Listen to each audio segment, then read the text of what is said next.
ನಮಸ್ಕಾರ. ವಿಶೇಷ ಕಾರ್ಯಕ್ರಮಕ್ಕೆ ಸ್ವಾಗತ. ನಾನ್ ಪೂರ್ಣಿಮಾ. ನೋಡಿ, ಶಬರಿಮಲೆ ಅಯ್ಯಪ್ಪ ಸ್ವಾಮಿ ಎಂಥ ಅದ್ಭುತವಾದಂತಹ ಪವಾಡ ಪುರುಷ ಅಯ್ಯಪ್ಪ ಸ್ವಾಮಿ.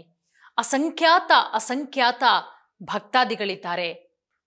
ಪ್ರತಿ ಬಾರಿಯೂ ಕೂಡ ಅಯ್ಯಪ್ಪ ಸ್ವಾಮಿ ಮಾಲೆಯನ್ನ ಹಾಕಿಸ್ಕೊಂಡು ಬಹಳ ಶ್ರದ್ಧಾಭಕ್ತಿಯಿಂದ ಅಯ್ಯಪ್ಪ ಸ್ವಾಮಿಯ ವ್ರತಾಚರಣೆಯನ್ನ ಮಾಡಿ ನಿಯಮ ನಿಷ್ಠೆಗಳನ್ನು ಅನುಸರಿಸಿ ಅಯ್ಯಪ್ಪ ಸ್ವಾಮಿಯ ದರ್ಶನವನ್ನ ಪಡ್ಕೊಳ್ತಾರೆ. ಕಾಲ್ನಡಿಗೆಯಲ್ಲಿ ಒಂದಷ್ಟು ಜನ ಅಯ್ಯಪ್ಪ ಸ್ವಾಮಿಯ ದರ್ಶನವನ್ನ ಪಡ್ಕೊಳ್ಳೋದನ್ನ ನಾವು ಗಮನಿಸಿದ್ವಿ. ಯಾಕಂದ್ರೆ ಆ ಅಯ್ಯಪ್ಪನ ಮಹಿಮೆ ಅಂಥದ್ದು. ಆ ಅಯ್ಯಪ್ಪ ಎಷ್ಟು ಒಳ್ಳೇದು ಮಾಡಿದ್ದಾನೆ ಅಂತ ಹೇಳಿದ್ರೆ, ಇವತ್ತು ಅಯ್ಯಪ್ಪ ಸ್ವಾಮಿಗೆ ಇರುವಂತಹ ಅಸಂಖ್ಯಾತ ಭಕ್ತಾದಿಗಳೇ ಕಾರಣ. ನೋಡಿ, ದ್ರೌಪದಿ ಮುರ್ಮು ಅವರು, ನಮ್ಮ ರಾಷ್ಟ್ರಪತಿಗಳು, ಶಬರಿಮಲೆ ಅಯ್ಯಪ್ಪನ ದರ್ಶನ ಪಡೆದ ಮೊದಲ ಮಹಿಳಾ ರಾಷ್ಟ್ರಪತಿ ಅನ್ನುವಂತಹ ಖ್ಯಾತಿಗೆ ಪಾತ್ರರಾಗಿದ್ದಾರೆ. ಯಾಕಂದ್ರೆ ಒಂದಷ್ಟು ವಿವಾದಗಳಿಗೆ ಕಾರಣ ಆಗಿತ್ತು ಸಾಕಷ್ಟು ವರ್ಷಗಳ ಹಿಂದೆ. ನಿಮ್ಮ ಗಮನಕ್ಕೂ ಕೂಡ ಇದೆ. ಏನು ವಿವಾದ ಅಂತ ಹೇಳಿದ್ರೆ, ಶಬರಿಮಲೆ ದೇವಾಲಯದ ಮಹಿಳೆಯರ ಪ್ರವೇಶ ಸಂಬಂಧವಾಗಿ ಸಾಕಷ್ಟು ಪರ ವಿರೋಧಗಳು ಚರ್ಚೆಯಾಗ್ತಾ ಬಂತು. ಯಾವುದೇ ಕಾರಣಕ್ಕೂ ಕೂಡ ಮಹಿಳೆಯರಿಗೆ ಅವಕಾಶವನ್ನ ಕೊಡಬಾರ್ದು. ಎಲ್ಲ ವಿವಾದಗಳ ನಡುವೆಯೂ ಮಹಿಳೆಯರ ಪ್ರವೇಶಕ್ಕೆ ಅವಕಾಶ ನೀಡಬೇಕು ಅಂತ ಹೇಳಿ ಕೋರ್ಟ್ ಕೂಡ ಆದೇಶವನ್ನ ಕೊಡುತ್ತೆ. ಆ ಆದೇಶದ ಬಳಿಕ ಈಗ ಮಹಿಳಾ ರಾಷ್ಟ್ರಪತಿ ಭೇಟಿ ಕೊಟ್ಟಿರುವುದು ಒಂದು ದೊಡ್ಡ ಮಟ್ಟದ ಒಳ್ಳೆಯ ರೀತಿಯ ಬೆಳವಣಿಗೆ ಅಂತ ಹೇಳಬಹುದು. ನೋಡಿ, ಇದಕ್ಕೂ ಮೊದಲು ಮಾಜಿ ರಾಷ್ಟ್ರಪತಿ ವಿ ಗಿರಿ 1970ರ ದಶಕದಲ್ಲಿ ಶಬರಿಮಲೆಗೆ ಭೇಟಿಯನ್ನ ಕೊಟ್ಟಿದ್ರು. ಇನ್ನು ದ್ರೌಪದಿ ಮುರ್ಮು ಅವರು ಭೇಟಿ ಕೊಟ್ಟಿದ್ದು ನಿನ್ನೆ ಬೆಳಗ್ಗೆ ಸುಮಾರು 11 ಗಂಟೆಗೆ ವಿಶೇಷ ಬೆಂಗಾವಲು ಪಡೆಯೊಂದಿಗೆ ಪಂಪಾ ನದಿಗೆ ಭೇಟಿ ಕೊಡ್ತಾರೆ. ಅಲ್ಲಿ ಅವರು ಪಾದಗಳನ್ನು ತೊಳೆದು ಅದಾದ ಬಳಿಕ ದೇವಾಲಯದ ಕಡೆಗೆ ಪ್ರಯಾಣವನ್ನು ಬೆಳೆಸ್ತಾರೆ. ಅದಾದ ನಂತರ ಅಲ್ಲಿರುವಂತಹ ಗಣೇಶ ಮೂರ್ತಿಗೆ ವಿಶೇಷವಾದಂತಹ ಪೂಜೆಯನ್ನು ಸಲ್ಲಿಸ್ತಾರೆ.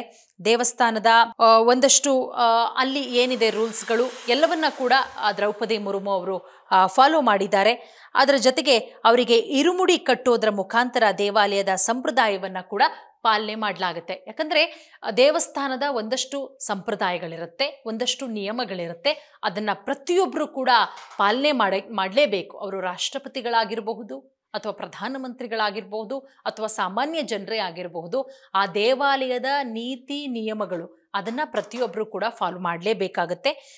ಅದಾದ ಮೇಲೆ ದೇವಾಲಯದ ದರ್ಶನದ ಬಳಿಕ ಅಲ್ಲಿರುವಂತಹ ಕಲ್ಲಿನ ಗೋಡೆಯ ಮೇಲೆ ತೆಂಗಿನಕಾಯಿಯನ್ನು ಪಡೆದು ಅದಾದ ಮೇಲೆ ಪ್ರಾರ್ಥನೆಯನ್ನು ಕೂಡ ಸಲ್ಲಿಸ್ತಾರೆ. ಅದರ ಜೊತೆಗೆ ತಲೆ ಮೇಲೆ ಹೊತ್ತಂತಹ ಇರುಮುಡಿಯನ್ನು ತಲೆ ಮೇಲೆ ಹೊತ್ತು ಅಯ್ಯಪ್ಪನ ಗುಡಿಯತ್ತ ಪ್ರಯಾಣ ಕೂಡ ಮಾಡ್ತಾರೆ ದ್ರೌಪದಿ ಮುರ್ಮು ಅವರು.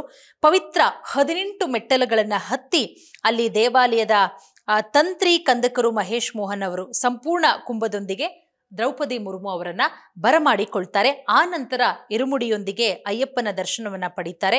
ಅದಾದ ಮೇಲೆ 4 ದಿನಗಳ ಕಾಲ ಕೇರಳ ಪ್ರವಾಸಕ್ಕೆ ತೆರಳಿರುವುದು ರಾಷ್ಟ್ರಪತಿ ದ್ರೌಪದಿ ಮುರ್ಮು ಅವರು. ನೋಡಿ, ಶಬರಿಮಲೆಯ ವಿಶೇಷ ನಾನಾಗ್ಲೇ ಹೇಳ್ತಾ ಹೋದೆ. ಅಯ್ಯಪ್ಪನ ಮಹಿಮೆ ಅಷ್ಟಿಷ್ಟಲ್ಲ, ತಾನು ನಂಬಿದಂತಹ ಭಕ್ತರು ನಿಯಮಾನುಸಾರವಾಗಿ ಆತನ ವ್ರತವನ್ನ ಮಾಡಿ ಮನಸ್ಪೂರ್ವಕವಾಗಿ ಭಕ್ತಿಪೂರ್ವಕವಾಗಿ ಅಯ್ಯಪ್ಪನನ್ನ ಬೇಡ್ಕೊಂಡ್ರೆ ಆತ ಯಾವತ್ತೂ ಕೂಡ ಅಯ್ಯಪ್ಪ ಸ್ವಾಮಿ ಆ ನಂಬಿದಂತಹ ಭಕ್ತರನ್ನ ಕೈ ಬಿಡುವಂತಹ ಪ್ರಶ್ನೆಯೇ ಇಲ್ಲ.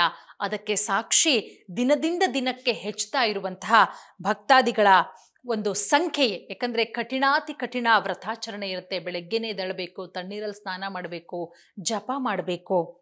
ಅದರ ಜೊತೆಗೆ ಕೆಲವೊಂದಿಷ್ಟು ಜನ ಹೇಗೆ ಅಂತ ಹೇಳಿದ್ರೆ 2 ತಿಂಗಳುಗಳ ಕಾಲ ಕಠಿಣಾತಿ ಕಠಿಣ ವ್ರತಾಚರಣೆಯನ್ನ ಮಾಡ್ತಾರೆ. ಯಾಕಂದ್ರೆ ಆತನ ಬಳಿಗೆ ತೆರಳಬೇಕು, ಅಯ್ಯಪ್ಪ ಸ್ವಾಮಿಯ ದರ್ಶನವನ್ನ ಮಾಡಬೇಕು, ಆತನ ಸನ್ನಿಧಾನಕ್ಕೆ ಹೋಗಬೇಕು. ನಾವು 18 ಮೆಟ್ಟಲುಗಳನ್ನ ಏರಿ ಅಂತ ಹೇಳಿದ್ರೆ ಅಷ್ಟೇ ನಮ್ಮ ದೇಹ ನಮ್ಮ ಮನಸ್ಸು ಎರಡೂ ಕೂಡ ಶುದ್ಧವಾಗಿರಬೇಕು.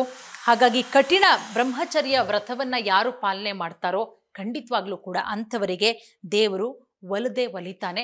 ಸೊ ಹಾಗಾಗಿ ಈ ಆಗಿರುವಂತಹ ಬೆಳವಣಿಗೆ ಖಂಡಿತವಾಗ್ಲೂ ಕೂಡ ಖುಷಿಯಾಗುವಂತಹ ವಿಚಾರ.